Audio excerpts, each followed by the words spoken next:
আলহামদুলিল্লাহ রাব্বিল আলামিন ওয়াসসালাতু ওয়াসসালামু আলা সাইয়্যিদিল মুরসালিন ওয়া আলা আলিহি ওয়া আসহাবিহি আজমাইন। আলোচ্য বিষয় আজকে হলো তাগুত। আল্লাহ তাআলা আয়াতুল কুরসিতে সূরা বাকারার 255 নম্বর আয়াত আয়াতুল কুরসি। আয়াতুল কুরসিতে আল্লাহ তাআলা তার সার্বভৌম গুণাবলী বর্ণনা করেছেন। এর পরের আয়াতে তিনি বলছেন, লা ইকরাহা ফিদ্দীন قد تبين الرشد من الغي فمن يكفر بالطاغوت ويؤمن بالله فقد استمسك بالعروة الوثقى لا انفصام لها وهو السميع العليم। এই কথাগুলি ভালো করে বোঝা প্রয়োজন। আল্লাহর সার্বভৌম গুণাবলীর উল্লেখ করার পর আল্লাহ বলছেন, এই আয়াতে আল্লাহর যে পরিচয় দেওয়া হলো, এই পরিচয় পাওয়ার পর এইরকম এক প্রভুর, এরকম এক সত্তার প্রতি ঈমান আনার ব্যাপারে আল্লাহ মানুষকে বাধ্য করেন না। লা ইকরাহা ফিদ্দীন, দ্বীনের দাবি এটাই যে এই আল্লাহর প্রতি ঈমান আনতে হবে, যে আল্লাহর পরিচয় দেওয়া হলো আয়াতুল কুরসিতে। কিন্তু দ্বীনের দাবি যতই হোক, দ্বীন বাধ্য করে না কাউকে ঈমান আনার জন্য। তাকে এখতিয়ার দিয়েছে, ইচ্ছা করলে ঈমান আনবে, ইচ্ছা করলে আনবে না। লা ইকরাহা ফিদ্দীন, দ্বীন বাধ্য করে না। কাদ তাবায়্যানা রুশদু মিনাল গায়্যি, কোনটা সঠিক পথ, কোনটা বিভ্রান্তিকর পথ, এটা স্পষ্ট হয়ে গেছে, এটা স্পষ্ট করে দেওয়া হয়েছে। এখন যার ইচ্ছা সঠিক পথ গ্রহণ করুক, ইচ্ছা না হলে গ্রহণ করবে না। তবে গ্রহণ যদি করতে হয়, ঈমান যদি আনতে হয়, তাহলে ঈমান আনার আগে তাকে তাগুতের কাফির হতে হবে। ফামান ইয়াকফুর বিত-তাগুত, যে তাগুতের কুফরি করলো, তাগুতকে মানতে অস্বীকার করলো, ওয়ায়ুমিন বিল্লাহ, এরপর আল্লাহর প্রতি ঈমান আনলো, ফাকাদ ইসতামসাকা বিল উরওয়াতিল ওয়াসকা, সে মজবুত রজ্জু ধারণ করলো, লা ইনফিসামা লাহা, যা ছিন্ন হবার নয়। এই যে কথাগুলি, এই কথাগুলি বুঝবার জন্য আমাদেরকে বুঝতে হবে যে যখন কেউ ঈমান আনে, তখন আল্লাহর সঙ্গে তার কয়েক রকম সম্পর্ক সৃষ্টি হয়। কোরআন মাজিদের সর্বশেষ সূরা সূরা আন-নাসের মধ্যে আল্লাহ তাআলা ওই সম্পর্কের কথা জানিয়ে দিয়েছেন। কুল আউযু বিরাব্বিন নাস, মালিকিন নাস, ইলাহিন নাস। এই যে সম্পর্কটা সৃষ্টি হয় ঈমান আনলে পরে, এই সম্পর্কটা ছিন্ন হয়ে যায় যদি নাকি তাগুতকে আগে অস্বীকার করার সিদ্ধান্ত না থাকে। কারণ তাগুত পদে পদে তাকে ঈমান থেকে সরাইয়ে ফেলবে যদি নাকি সে আগের থেকে সিদ্ধান্ত না নেয় যে আমি তাগুতকে মানতে রাজি নই। তা আমি একটা বই লিখেছি যে খাঁটি মুমিন হতে হলে পাক্কা কাফির হতে হবে, তাগুতের পাক্কা কাফির হতে হবে। কারণ যদি নাকি সে এই সম্বন্ধে সচেতন না হয়, ঈমানের দাবি যেটা, সেই দাবি পূরণ করতে পারবে না যদি নাকি এই তাগুতকে না মানার সিদ্ধান্ত তার আগে থেকে না থাকে। ঈমান আনলো, পজিটিভ দিকটা আসলো, কিন্তু সে জানে না তাগুত সম্বন্ধে, আর ওরা যে অস্বীকার করতে হবে এটা সম্বন্ধে সচেতন নয়। তাহলে ঈমানের কাজ যখনই সে করতে যাবে, ঈমানের দাবি পূরণ করতে যাবে, পদে পদে তাগুত তাকে বাধা দিবে এবং বাধা দিয়ে সফল হয়ে যাবে, এবং সফল হয়ে গেলে পরে আল্লাহর সঙ্গে সম্পর্কটা ঠিক থাকবে না। এটুকু আলোচনার পর আমরা তাগুত শব্দটার অর্থ আলোচনা করি। তাগুত শব্দের অর্থ হলো সীমা লঙ্ঘনকারী। সীমা আরবি হচ্ছে তুগয়ান। আরবিতে প্লাবনকেও তুগয়ান বলা হয়, যে পানি নদীর দুই কূলের ভিতরে থাকবে, কুল ছাপিয়ে যাওয়াটা সীমালঙ্ঘন। যখন পানি নদীর কুল ছাপিয়ে চলে যায়, প্লাবন হয়, তখন এটাকে আরবিতে তুগিয়ান বলে। আল্লাহ তাআলা মুসা আলাইহিস সালামকে বললেন, ইযহাব ইলা ফিরআউনা ইন্নাহু তাগা, সে তাগুত হয়ে গেছে, সে সীমালঙ্ঘন করেছে। এই সীমালঙ্ঘন কথাটা বুঝতে হলে এটাও বুঝতে হবে যে কিসের সীমালঙ্ঘন করলো। এই কিসের সীমালঙ্ঘন করলো এটা না বুঝলে তাগুতকে বোঝা যাবে না। তাগুত হচ্ছে সীমালঙ্ঘনকারী। কিসের সীমালঙ্ঘন করে এটা বুঝতে হলে এটা বুঝতে হবে যে আল্লাহ তাআলা মানুষকে হুকুম করেছেন কতক কাজ করার এবং কতক কাজ না করার, আদেশ এবং নিষেধ, এই দুটো হুকুম করেছেন। কিন্তু এই হুকুম পালন করার জন্য তিনি বাধ্য করেন না। মানুষকে এখতিয়ার দিয়েছেন, ইচ্ছা করলে হুকুম পালন করবে, ইচ্ছা করলে অমান্য করবে। যেগুলি করতে বলেছেন সেগুলি করবে না, আর যেগুলি নিষেধ করেছেন সেগুলি করবে তার ইচ্ছা করে। এই যে আল্লাহর নাফরমানি, অবাধ্য হওয়ার, আনুগত্য না করার যে এখতিয়ার আল্লাহ দিয়েছেন, এই এখতিয়ারের মানে হলো যে জানিয়ে দিয়েছেন যদি নাকি তোমরা আল্লাহর আনুগত্য করো তাহলে দুনিয়াতে শান্তি পাবে, আখিরাতে মুক্তি পাবে। আর যদি তা না করে তো দুনিয়া অশান্তি ভোগ করবে, আখিরাতে শাস্তি ভোগ করবে। কিন্তু এখতিয়ার আছে, বাধ্য করে দেন না যে আল্লাহর হুকুম পালন করতেই হবে। এই যে এখতিয়ারটা আছে অমান্য করার, এটার দুইটা স্টেজ আছে, দুইটা সীমা আছে। একটা সীমার নাম হচ্ছে ফিস্ক, ফে সিন কাফ। আর একটা সীমা হচ্ছে কুফর। যে ফিস্ক করে সে ফাসিক, যে কুফর করে সে কাফের। ফিস্ক মানে হচ্ছে অস্বীকার করা নয়, অমান্য করা। নামাজ ফরজ, ওরা কর্তব্য, আল্লাহর হুকুম স্বীকার করে, নামাজ পড়ে না, এই লোক কাফের নয়, ফাসিক। আল্লাহর হুকুমকে স্বীকৃতি দেয়, এই জন্য কাফের নয়। আর যে অস্বীকার করে সে কাফের। শুধু নামাজ পড়ে সময় নষ্ট করবো কেন, এটা হলো কুফরি কথা। এই যে দুটো সীমা মানুষকে এটুকুই এখতিয়ার দিয়েছেন। প্রত্যেক মানুষেরই তার ব্যক্তিগতভাবে সিদ্ধান্ত নেওয়ার এখতিয়ার আছে। ইচ্ছা করলে মানবে, ইচ্ছা করলে মানবে না।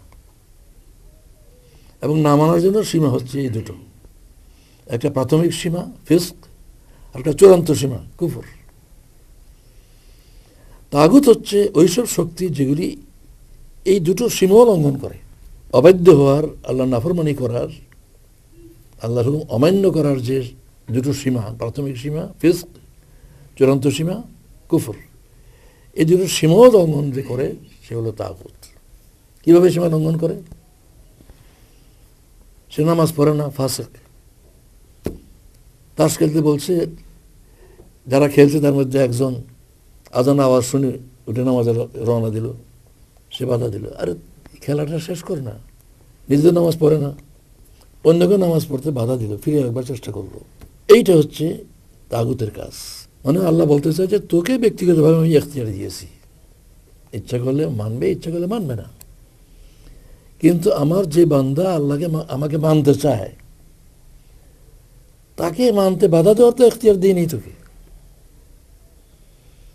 তোর এখতিয়ার ব্যক্তিগতভাবে সিদ্ধান্ত করার, মানবে অথবা মানবে না। অন্যদেরকে মানতে দেবে না, এই এখতিয়ার দেওয়া হয়নি। সুতরাং যারা এটা করে, ফাসিক, অন্যকে ফেস করতে বাধ্য করার চেষ্টা করে, সে সীমালঙ্ঘনকারী, মানে নাফরমানের সীমালঙ্ঘনকারী। আল্লাহর অবাধ্য হওয়ার যে সীমা আল্লাহ দিয়েছেন, এই সীমা অতিক্রম করছে সে। নিজে কাফের, অন্যকে কাফের বানাবার চেষ্টা করছে। এই যে আল্লাহর হুকুম পালন করতে বাধা সৃষ্টি করা, যেসব শক্তি আল্লাহর হুকুম অমান্য করার জন্য হুকুম করে,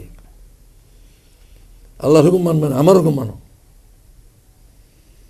আমার হুকুম মানতে হবে, আল্লাহর হুকুম অমান্য করো। এই যে শক্তি, যেসব শক্তি এই কাজটা করে, এরা হলো তাগুত। এরা কারা? এদেরকে চেনা প্রয়োজন। যদি না চেনা যায় তাহলে অস্বীকার করবে কি করে? এই তাগুতের শক্তি একটা নয়, অগণিত। কিন্তু তাদেরকে 5 ক্লাসে ভাগ করা যায় চিনতে সুবিধার জন্য। মানে 5 কাইন্ডস অফ তাগুত, 5 রকমের তাগুত আছে। পয়লা নম্বর হচ্ছে নফস ও শয়তান। আমি নফস ও শয়তানকে একত্র করেছি এই জন্য যে শয়তান তো আমার নফসের মাধ্যমে আমাকে কাজ করায়। শয়তান তো জোর করে আমাকে কাজ করাতে পারে না। শয়তান তো জোর করে আমাকে মুছে দিতে বাধা দেয় না। আমার নফসকে বুঝায়, নফসকে সে মুরিদ বানায়, তার হুকুমের গোলাম বানায়, এবং সে শয়তানের কথা মতো চলে। এই যে আমাদের কোরআনের বিভিন্ন বাংলা অনুবাদে আমি দেখেছি, তাগুতের অর্থই লিখেছে শয়তান। এটা ঠিক না। শয়তানকে আলাদা গণাই প্রয়োজন নেই। নফস হচ্ছে আসল। এই নফসের সঙ্গে শয়তানকে গণা যায়। এই জন্য যে নফস অন্যায় যা করে শয়তানের প্ররোচনাই করে। ইন্নান নফস আল্লাহ আম্মারাতুন বিসু, বন্ধ কাজের হুকুম করা এই নফসের কাজ। এবং সেখান থেকে শয়তান নফসকে মুরিদ করে, নফসকে বশ করে, নফসকে রাজি করে তার হুকুম পালন করায়। এবং এটা হচ্ছে একেবারে প্রত্যেকের ভিতরেই আছে এই শক্তিটা, এবং সবচেয়ে ইফেক্টিভ শক্তি এটা। এই যে দেহে, এই দেহের দাবিগুলোকে একসঙ্গে নফস বলা হয়। নফসের শাব্দিক অর্থে আমরা প্রবৃত্তি করতে পারি, প্রবৃত্তি, টেন্ডেন্সি। দেহের যা প্রয়োজন সে দাবি করে। এই যে দেহের দাবি, এইগুলোকে একসঙ্গে নফস বলা হয়েছে। এই যে নফস প্রবৃত্তি, যেহেতু এটা দেহের শক্তি, সেজন্য যে মানুষ দুনিয়াতে জীবিত আছে তার এই শক্তিকে মানতে বাধ্য, সে অস্বীকার করতে পারে না। কিন্তু এই শক্তি আল্লাহর ইচ্ছাকে চলতে যখন চালাবার চেষ্টা করে, এটা হলো তাগুতি কাজ। সেজন্য যে ব্যক্তি আল্লাহর প্রতি ঈমান আনার ফয়সালা করলো, তাকে এটা পয়লাই বুঝতে হবে যে আমার ভেতরে একটা শক্তি আছে যেটা নাকি আমাকে আল্লাহ নাফরমানি করবার জন্য উস্কাবে। তাই তাকে এই সিদ্ধান্ত নিতে হবে যে এই নফসের তাগুতকে আমি মানব না। নফস যা বলে আমি এটাকে অস্বীকার করব। যদি এই সিদ্ধান্ত না থাকে তাহলে ঈমান আনলো, নামাজও পড়লো, নফসের গোলামিও করবে। যেহেতু সে এটা সিদ্ধান্ত নেয়নি, সেই ব্যাপারে সচেতন না, নফস যে কাজের হুকুম করছে সেই কাজটা অমান্য করতে হবে, এটা সিদ্ধান্ত তো নাই। লা ইলাহা ইল্লাল্লাহ মুহাম্মাদুর রাসূলুল্লাহ কালিমা তাইয়্যিবা কবুল করলো, ইসলাম গ্রহণ করলো, নামাজ পড়া শুরু করলো, কিন্তু নফসের হুকুম অমান্য করা যে তাগুতকে অস্বীকার করার জন্য প্রয়োজন, এ কথা তার চেতনা নাই। যার ফলে নামাজও পড়বে, মিথ্যা কথা বলবে, তসবিহ জপবে, ঘুষও খাবে, মাপেও কম দেবে, আবার দিনদার হওয়ার চেষ্টাও করবে। এই যে অবস্থাটা, এই অবস্থাটা কেন হয়? আমাদের মধ্যে এরকম লোক আমরা প্রচুর দেখি। আমরা এরকম, আমাদের চারপাশে এরকমই তো লোক, প্রায় তো সব এরকম লোক। কিন্তু তার চেতনা যদি থাকতো তাদের এটা হতো না। সে যদি পয়লাই সিদ্ধান্ত নিত যে আমি তাগুতকে অস্বীকার করব, তাহলে নফসের কথা মতো চলতে রাজি হতো না। এই সিদ্ধান্ত তো নাই। তো কোরআনে ওই জায়গায় আল্লাহ যে বলছেন ফামা ইয়াকফুর বিত-তাগুত ওয়া ইউমিন বিল্লাহ, যে তাগুতকে অস্বীকার করার সিদ্ধান্ত নিয়েছে, এরপরে ঈমান এনেছে। তাহলে বোঝা গেল আল্লাহ প্রতি ঈমান আনার পূর্বেই তাগুতের সম্বন্ধে সিদ্ধান্ত নিতে হবে। যদি তাগুতকে নাই চিনে তো সিদ্ধান্ত কি করে নেবে? তাই কেউ যদি ঈমানের পথে সত্যিভাবে চলতে চায়, তাহলে পয়লা সিদ্ধান্ত নিতে হবে আমি নফসের কথা মতো চলবো না, আমি নফসের বিরুদ্ধে চলব। আমরা এটাকে রুহের শক্তি থেকে আমরা বাংলায় বিবেক বলতে পারি। রুহ মন্দের থেকে ফিরিয়ে রাখবার চেষ্টা করে, এবং রুহ হচ্ছে আসল মানব সত্তা, নৈতিক চেতনা যেটা মানুষের। নফস মন্দের হুকুম করলো, নৈতিক চেতনা আপত্তি করলো। এটা আমাদের সকলের তিক্ত অভিজ্ঞতা আছে। মন্দ কাজের জন্য যখন নফস উস্কায় তখন তাকে বাধা দেওয়ার চেষ্টা করে এই নৈতিক চেতনা, যেটা করা যাবে না। এই যে বিবেক, যদি কেউ সত্যিভাবে আল্লাহর পথে চলার সিদ্ধান্ত নিতে চায় তাহলে তাকে এই সিদ্ধান্ত নিতে হবে যে আমি বিবেকের বিরুদ্ধে চলবো না, না না না, আমি বিবেকের বিরুদ্ধে চলবো না। এটা কিন্তু একটা বিরাট ব্যাপার যে আল্লাহ তাআলা মানুষকে শুধু সঠিক পথে চলার জন্য ওহী দেন নেই, বিবেক শক্তি দিয়েছেন।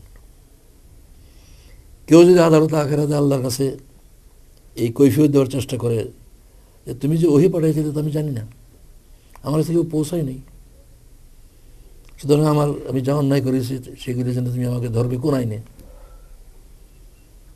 আল্লাহ তাকে বলবেন যে তোকে আমি এই চেতনা দিয়েছিলাম কিনা, যে মন্দ কাজ করেছে সে মন্দ বলে জানা ছিল কিনা। ফাঁকি দেওয়ার কোনো ফাঁক নাই। আল্লাহকে ফাঁকি দেওয়া যায় না, বিবেককেও ফাঁকি দেওয়া যাবে না। এমন কোনো অপরাধী নাই যে অপরাধ করেছে আর সে জানে না যে এটা অপরাধ, কারণ এই চেতনা তাকে দেওয়া হয়েছে। এই জন্যই তো গোপনে করে, যাতে নাকি আইনে নাগাল না পায়, অন্য মানুষ দেখতে না পায়। মন্দ কাজটা গোপনে করে কেন? এই যে চেতনা, এই তাগুতের পয়লা পরিচয় হচ্ছে নফস ও শয়তান। দ্বিতীয় নম্বর তাগিদ হচ্ছে সামাজিক কুসংস্কার, কুপ্রথা, কাস্টমস, ট্রেডিশনস, সামাজিক রীতিনীতি বহু আছে যেগুলো নাকি দ্বীনের খেলাফ। আমাদের বিয়ে শাদীর মধ্যে আছে এরকম অনেক প্রথা আছে, রীতি প্রথা আছে যেগুলো নাকি শরীয়তের খেলাফ। কিন্তু এই প্রথাগুলোর, কাস্টম ট্রেডিশনের বিরাট শক্তি, আইন পর্যন্ত তাকে ঠেকায় রাখতে পারে না। যৌতুকের আইন করা হয়েছে এবং সেটা প্রয়োগ করার জন্য ল এনফোর্সিং অথরিটি আছে, কিন্তু যৌতুকের কুপ্রথা এই অথরিটিকে অগ্রাহ্য করার শক্তি রাখে। একজন ডিসি চট্টগ্রামে ওমর ফারুক নামে, যিনি পরে খালেদা জিয়ার আমলেও ছিলেন, উনি স্বরাষ্ট্র সচিব, রিটায়ার করছেন। চট্টগ্রামের শহরের রাস্তার কিনারে মাজার ভেঙে ফেলল, এই সমস্ত শিরকি কাজ। উনি বৈধ হয়ে আসছে, এরপরে আরো বড় করে বানানো হয়েছে, সেখানে এগুলো বন্ধ করা যায়নি। এই কুপ্রথাগুলির বিরাট শক্তি।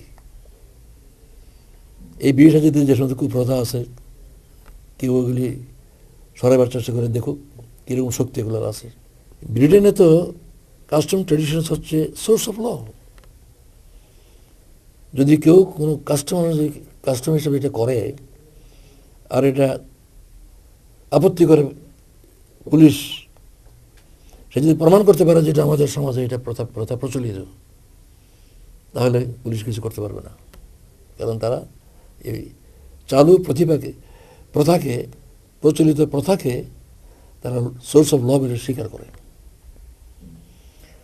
তো প্রচলিত প্রথা, ইসলাম বিরোধী যেগুলি আছে, এগুলো তাগতের শক্তি।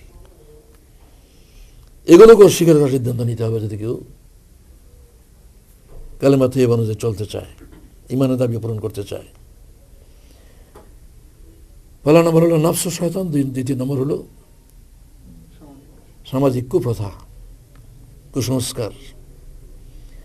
3 নম্বর তাগতের শক্তি হলো, মানে এটা সম্বন্ধে সূরা বাকারার 170 আয়াত কোট করা যায়। ওয়াইযা কিলা লাহুম ইত্তাবিউ মা আনজালাল্লাহ ক্বালু বাল নাত্তাবিউ মা আলফাইনা আলাইহি আবাআনা। যখন তাদেরকে বলা হলো যে আল্লাহ ওহী নাযিল যা করে সেটা মেনে চলো, তারা বলে না, আমাদের বাপদাদারা যা করেছে তাই আমরা করব। বাল নাত্তাবিউ মা আলফাইনা আলাইহি আবাআনা, আমাদের বাপদাদাদেরকে যা করতে দেখেছি সেগুলি আমরা করব। এই ওইরকম মানব না। তাগুতি শক্তি, এই প্রথা তাগুতি শক্তি। 3 নম্বর তাগুতি শক্তি হচ্ছে শাসন শক্তি। শাসন শক্তি বলতে শুধু গভর্নমেন্টই বোঝায় না, গভর্নমেন্ট তো অবশ্যই শাসন শক্তি, সবচেয়ে বড় শাসন শক্তি। এক মানুষের উপরে আরেক মানুষের কর্তৃত্ব যেটা, এটা কি বলে শাসন শক্তি। সবচেয়ে ক্ষুদ্র ইউনিট সমাজের হচ্ছে পরিবার, স্বামী এবং স্ত্রী। এই দুজনের মধ্যে স্বামীও তাগত হতে পারে, যেহেতু তার হাতে কর্তৃত্ব আছে। এমনি আইনের অধিকার সমান, কিন্তু বাস্তবে তার কর্তৃত্ব খাটাবার শক্তি আছে। যেখানেই 10 জন লোকের উপরে কারো কর্তৃত্ব আছে, সেটি শাসন শক্তি। পরিবারে পিতা সন্তানদের উপরে শাসন শক্তি, আর গভর্নমেন্ট পর্যন্ত সবই শাসন শক্তি। যার অধীনে চাকরি করা হয় সেও শাসন শক্তি। এই শাসন শক্তি এটাও তাগুত। অর্থাৎ যে শাসন ক্ষমতা অধিকারী, সে তার অধীনস্থের উপরে আল্লাহর হুকুমের বিপরীত নিজের হুকুম জারি করার জন্য ক্ষমতা রাখে। তাই ওইটাকে অস্বীকার করার সিদ্ধান্ত আগে যদি না নেয়, তাহলে বাস্তবিক সে সমস্যায় পড়বে। যখন স্ত্রীর উপরে স্বামী এমন কোনো হুকুম করবে যে হুকুম আল্লাহর বিরোধী, যদি সে আগে সিদ্ধান্ত না থাকে, তাহলে পরে স্বামীর কথা অনুযায়ী সে আল্লাহর অবাধ্য হয়ে যাবে। তাই যদি ইমানের দাবি পূরণ করতে হয়, তাহলে পরে শাসন শক্তি, সে ক্ষুদ্র শক্তি হোক বড় শক্তি হোক, এই শক্তিগুলিকে তাগুত মনে করতে হবে এবং তাকে অস্বীকার করার সিদ্ধান্ত থাকতে হবে। এটার সঙ্গে সম্পর্কিত আর একটা শক্তি, যেটাকে চিহ্নিত করার জন্য একটু বিশেষভাবে বলা যায়, ওইটাও শাসন শক্তির মধ্যেই পড়ে, কিন্তু ওইটার শক্তি আলাদাভাবে চিহ্নিত করা দরকার। সেটা হচ্ছে রেজেক বন্ধ করে দেওয়ার ভয় দেখাবার শক্তি। এক ব্যক্তি কারো আন্ডারে চাকরি করে, তো কোম্পানিতে চাকরি করে, এই লোক আল্লাহর হুকুম পালন করে চলছে। কোম্পানির কর্তার যেহেতু তাকে চাকরি থেকে সরিয়ে দেওয়ার ক্ষমতা আছে, সে তাকে ভয় দেখায়, যদি এরকম চলো, যদি জমাত করো, তাহলে আমি বের করে দেবো, আমাদের কোম্পানিতে রাখবো না। অর্থাৎ রিজিক বন্ধ করে দেওয়ার তার একটা শক্তি আছে, সেই শক্তিটা সে প্রয়োগ করে। এই যে রিজিক বন্ধ করে দেওয়া ব্যাপারটা বিরাট কথা। সে তখন অসহায় বোধ করে, আমি খাবো কি, কোথায় যাবো, কি করব। কিন্তু যদি নাকি আগে থেকে সিদ্ধান্ত থাকে, তাহলে পরোয়া করবে না। যেমন খুলনায় এক মসজিদের ইমাম, যুবক ইমাম আমার কাছে আসলো, মসজিদে দেখা করলো, পরিচয় দিল যে আমি খুলনার অমুক মসজিদের ইমাম ছিলাম, সম্প্রতি মসজিদের কমিটি নির্বাচন হয়েছে, তার মধ্যে অমুক পীর সাহেবের মুরিদানের সংখ্যা বেশি, তারা জামাত বিরোধী। আমাকে বলে দিয়েছে যে আপনি যে প্রকাশভাবে জামাতের দাওয়াত দেন, এটা আপনাকে আমরা ইমাম রাখতে পারবো না। এই যে শক্তিটা, রিজিক বন্ধ করে দেওয়ার শক্তি, তিনি বলেন আমি অগ্রসর কর্মী, সেজন্য আমি বুঝতে পেরেছি যে আমার ইমানের বিরোধী কথা এটা। যদি আমি এই কাজ বন্ধ করে যদি নাকি আমি বেতনের জন্য, মসজিদের বেতনের জন্য যদি আমি তাদের কথা মতো এই কাজ বন্ধ করি, তাহলে তো আমার ইমানই থাকে না। সেই জন্য আমি রিজাইন দিয়ে চলে আসছি। এই যে তাগুতকে অস্বীকার করার ক্ষমতা, এর বিপরীত উদাহরণ আছে একটা। লাকসাম থেকে দুজন যুবক শিক্ষক আসলো, একটা দাখিল মাদ্রাসার শিক্ষক। পরিচয় দিল তারা শিবিরের সাথী ছিল। জিজ্ঞাসা করলাম ছাত্র জীবন তো শেষ? যে হ্যাঁ। তো যেখানে তোমরা আসো সেখানে জামাত নাই? আছে। আগে সাথে দিলে, পরিচয় দিলে, বর্তমানে কি তা তো বললো না। জামাত আছে, কিন্তু আমরা জামাত করতে পারছি না। কেন? মাদ্রাসার সুপার এত জানেন, এত জামাতের বিরোধী, যদি টের পায় যে জামাতকে মাদ্রাসা থেকে বের করে দিবে। অর্থাৎ রিজিক বন্ধ করে দেওয়ার শক্তি। এই 4 নম্বর তাগুত এটা, তারা এই শক্তির ভয়ে কাজ করছে না। কি আল্লাহর সঙ্গে কি সম্পর্ক আছে? আল্লাহ যে রব, বাদশাহ, ইলাহ হিসাবে সে স্বীকার করেছে, ঈমান আনার কারণে যে সম্পর্কটা সৃষ্টি হয়েছিল, এই সম্পর্কটা কি বহাল থাকলো? ছিন্ন হয়ে গেল। আমি বললাম যে তোমরা তো ডাবল অপরাধ করে ফেলেছ। একটা হলো আল্লাহ একমাত্র রাজ্জাক, তোমরা আল্লাহর সঙ্গে এই মাদ্রাসাকে শরীক করেছো যে আল্লাহ এই মাদ্রাসা ছাড়া তোমাকে রিজিক দিতে জানে না। এই মাদ্রাসা থেকে বের করে দিলে তোমাকে আল্লাহ রিজিক দিতে পারবে না। কিন্তু রাজ্জাককে, আল্লাহকে একমাত্র রাজ্জাক মনে করো না। এই মাদ্রাসাটাকে তুমি আল্লাহর সঙ্গে রিজিকদাতা হিসেবে শরীক মনে করছো, শিরক হয়ে গেল এটা। দ্বিতীয়ত, এটা তাগুত শক্তি, সে তাগুত আত্মসমর্পণ করেছো, সুতরাং তোমার ঈমান বিপদগ্রস্ত। আল্লাহর সঙ্গে তোমার যে ইলাহর সম্পর্ক, তার হুকুম মানবে, তার হুকুমের বিপরীত কার হুকুম মানবে না, সে সম্পর্ক থাকলো না।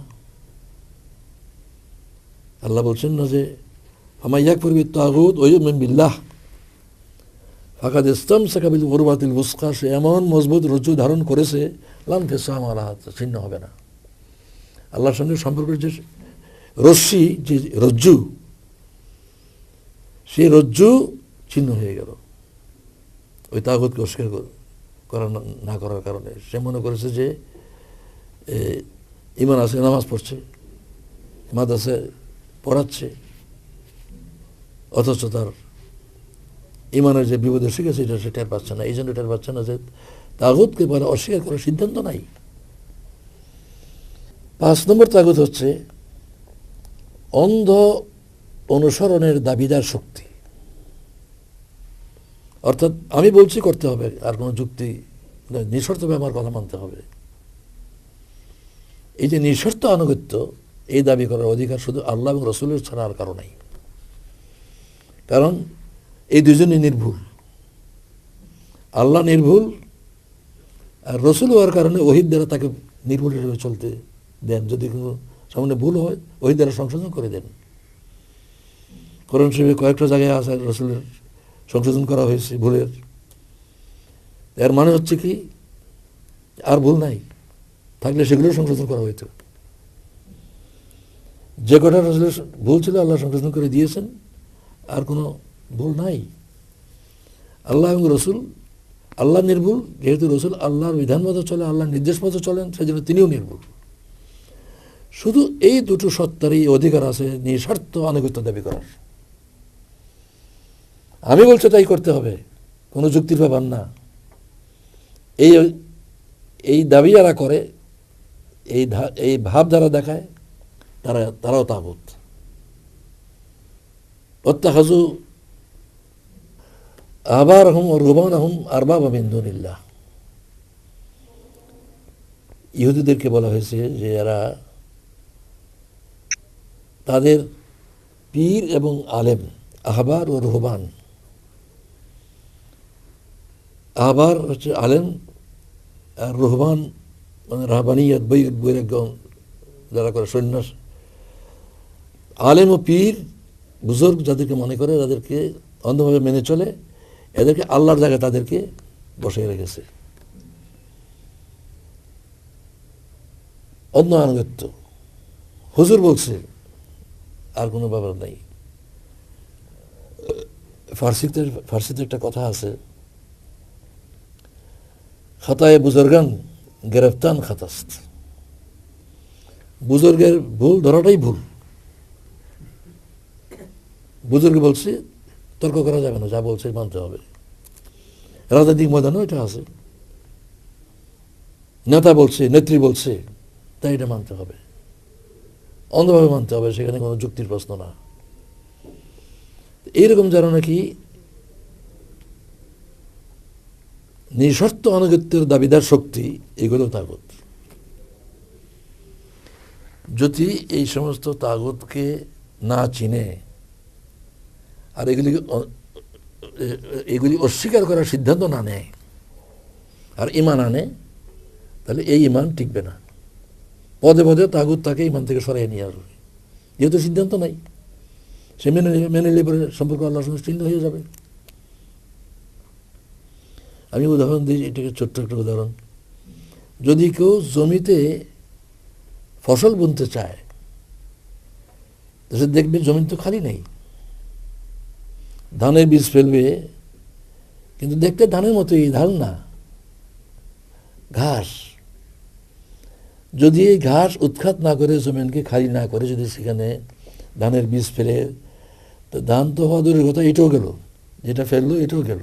জমি খালি করতে হবে, এই খালি জমিতে বীজ বুনতে হবে, তবে গিয়ে বারবার আবার ঘাস উঠবে, সেইটাও উৎখাত করতে হবে, নিরাইতে হবে। এই যে ইমান মনের মধ্যে আপনার জায়গা দিবেন, এই মনটা তো খালি নাই, আগের থেকে সমাজের প্রথা চালু আছে, এই তাগুতগুলা নফস তো আছেই ভিতরে, বাইরের বাকি চারটেও সমাজে আছে, এবং সেগুলি আগাছা হিসাবে মনের জমিতে আছে। এইগুলোকে উৎখাত না করে এখানে ইমানের বীজ ফেলবেন কোথায়? ইমানের বীজ ফেলারই জায়গা নাই। সেই জন্য সত্যিকারের ইমান তখনই অর্জন করা সম্ভব যখন কেউ ইমান আনার আগেই তাগুতকে চিনে তাকে অমান্য করার সিদ্ধান্ত নেয়। তাই খাঁটি মুমিন হতে হলে তাগুতের পাক্কা কাফের হতে হবে। আমরা লক্ষ্য করি যে ইমান আনার জন্য যে আশহাদু আল্লা ইলাহা ইল্লাল্লাহ ওয়া আশহাদু আন্না মুহাম্মাদুর রাসূলুল্লাহ, কালেমে শাহাদাত, যেটা সংক্ষেপে আমরা কালিমা তাইয়্যিবা বলি, লা ইলাহা ইল্লাল্লাহু মুহাম্মাদুর রাসূলুল্লাহ। এই কথাটা লা দিয়ে শুরু হলে কেন? আল্লাহু ইলাহু ওয়াহিদ বললে তো চলতো, আল্লাহ একমাত্র ইলাহ। এই বক্তব্যটা, কালিমা তাইয়্যিবার বক্তব্যটা তো এইভাবেও হইতে পারত, লা দিয়ে কেন শুরু করা হলো? এই জন্য যে এটা আগে থেকে আছে, এটাকে আগে অস্বীকার করো। এই যে ফামান ইয়াকফুর বিত্তাগুত ওয়া ইউমিন বিল্লাহ, ওই ফর্মেই কিন্তু কালিমা তাইয়্যিবা। লা মানে আমি 5 প্রকার তাগুত সবগুলোকে অমান্য করার সিদ্ধান্ত নিলাম। লা ইলাহ, এগুলো আমার ইলাহ হতে পারে না, আমার ইলাহ শুধু একজন, আল্লাহ। লা ইলাহা ইল্লাল্লাহ, লা ইলাহা ইল্লাল্লাহর এই কম্পোজিশনটাও, এই শব্দ চয়নটা, এই শব্দ সাজানোটা, এটাও ওই ভিত্তিতে হয়েছে তাগুতকে অস্বীকার করা। লা মানে তাগুত মানি না। যদি এইভাবে তাগুতকে না চিনা হয়, তাহলে ইমান আনা সত্ত্বেও সে তাগুতের হুকুমে তাগুতের আনুগত্য করবে। তো তাগুতের আনুগত্য করতে থাকলে আল্লাহর সঙ্গে কী সম্পর্ক রইল? এ সম্পর্কে ছিন্ন হয়ে যাবে। নামাজও পড়বে, আল্লাহ নাফরমানি করতে থাকবে, ওই তাগুতের হুকুম পালন করতে থাকবে। এই জন্য এটা খুবই গুরুত্বপূর্ণ। আমি বিস্মিত যে এই গুরুত্বপূর্ণ কথাগুলি সমাজে চর্চা নাই। লা ইলাহা ইল্লাল্লাহর স্পিরিটটাই নেই, শব্দের উচ্চারণ আছে মাত্র। শব্দটা তো কালিমা তাইয়্যিবা না, কালিমা মানে কথা। কথা মানে এই শব্দগুলির অর্থটা হলো কথা। আগুন একটা শব্দ, এই শব্দের মধ্যে আগুন আছে নাকি? এই কাগজে 1000 বার আগুন রাখলে গরম হবে? কারণ শব্দটা আগুন না, আগুন একটা বস্তু, এই শব্দ দিয়ে থেকে বোঝানো হয়। পানি একটা শব্দ। পিপাসা লাগছে, পানি পানি পানি পানি করতে থাকলে কি পিপাসা বাড়বে ছাড়া কমবে? কারণ পানি শব্দের মধ্যে তো পানি নেই।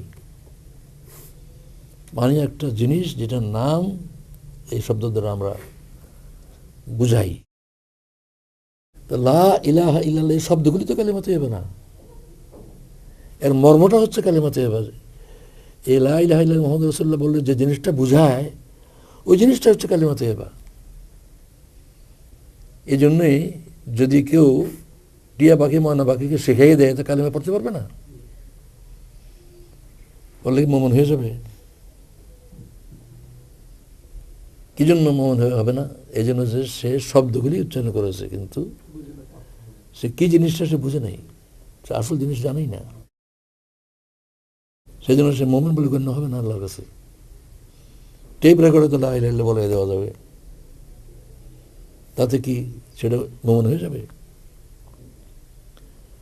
এই যে তাগুত সম্বন্ধে ভালো ধারণা রাখা, স্পষ্ট ধারণা রাখা এবং ইমানের পূর্বেই তাগুতকে অস্বীকার করার সিদ্ধান্ত নেওয়া, এটা যদি মানুষকে ঠিক মতো বোঝানো যায়, তবে ইমান আনার পরে ঠিক মতো চলতে পারবে ইমানের দাবি অনুযায়ী। আর নাহলে পদে পদে তাগুত তাকে পথ থেকে সরাই ফেলবে এবং আল্লাহর সঙ্গে সম্পর্ক ছিন্ন হয়ে যাবে। আল্লাহ লান ফিসাম আলা, এমন রজ্জু ধারণ করলো যে রজ্জু ছিন্ন হবে না। এটা হচ্ছে এই ইমান। আর ছিন্ন হচ্ছে প্রতি পদে পদে, যে এটা এই কারণে যে তাগুতকে অস্বীকার করা হয়নি এবং তাগুতকে চেনাই হয়নি, তাকে সম্বন্ধে ধারণাই হয়নি। আল্লাহ তাআলা আমাদেরকে তাগুতকে চেনার এবং তাগুতকে অমান্য করার সিদ্ধান্ত নেওয়ার তৌফিক দান করুন। ওয়া আখিরু দাওয়ানা আলহামদুলিল্লাহ।